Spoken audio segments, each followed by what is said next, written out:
आज मैं बात कर रहा हूं कि टेस्टोस्टेरोन की कमी से बॉडी पे क्या प्रभाव पड़ता है। टेस्टोस्टेरोन एक मेल हार्मोन है और मेल मर्दानी ताकत के लिए वो बहुत जरूरी होता है। और यदि टेस्टोस्टेरोन आपका कम है तो उससे सबसे पहले यदि मैं बताऊंगा तो मर्दाना ताकत मतलब इरेक्टाइल डिसफंक्शन, लिंग के तनाव में कमी आती और सेक्सुअल परफॉर्मेंस में कमी हो। दूसरा, सेक्स की इच्छा ही नहीं करती है, इरेक्शन यदि होगा भी तो इच्छा ही नहीं करती है, लिबिडो भी कम हो जाती है। उसकी वजह से स्पर्म्स पे भी फर्क पड़ता है। तो स्पर्म्स यदि वीक होते हैं तो आपकी पैटर्निटी पे यानी बच्चा होने में भी दिक्कत होती है। तो मेजर प्रभाव जो टेस्टोस्टेरोन की कमी का पड़ता है वो आपके सेक्सुअल फंक्शंस पे होता है। और यदि आप बचपन में ही टेस्टोस्टेरोन कम होते हैं तो बॉडी की ग्रोथ भी इफेक्ट होती है। आपकी बॉडी फेमिनाइन टाइप की होती है, दाढ़ी मूछ नहीं आती है, क्योंकि जो बाल्यावस्था के बाद जो एडोलेसेंस होती है तो वहां पे जब टेस्टोस्टेरोन होता है तो उसी की वजह से ये मेल पैटर्न, जो दाढ़ी मूछ उगना, बगल में या जेनिटलिया के पास बाल आना, स्किन का टोन अलग होना, मेल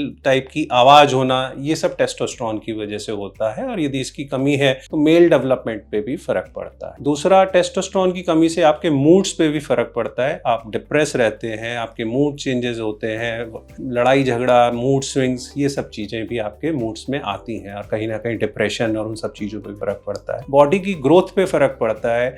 आपकी हड्डियों में ऑस्टियोपोरोसिस, कैल्शियम की कमी हो जाती है। आपके मसल टोन पे फर्क पड़ता है, आपकी मसल शिथिल हो जाती है, शरीर में वीकनेस रहती है, मसल एट्रोफी होने लगती है, फैट भी बढ़ने लगता है, ओबेसिटी भी होती है, वो भी टेस्टोस्टेरोन की कमी से होती है। तो ये सब दुष्प्रभाव टेस्टोस्टेरोन की कमी से होते हैं। यदि आपको इनमें से कोई भी सिम्टम्स आपको लगते हैं तो आप अपने क्वालिफाइड सेक्सोलॉजिस्ट जो होते हैं, वो यूरोलॉजिस्ट और एंड्रोलॉजिस्ट होते हैं, उनसे आप संपर्क करें।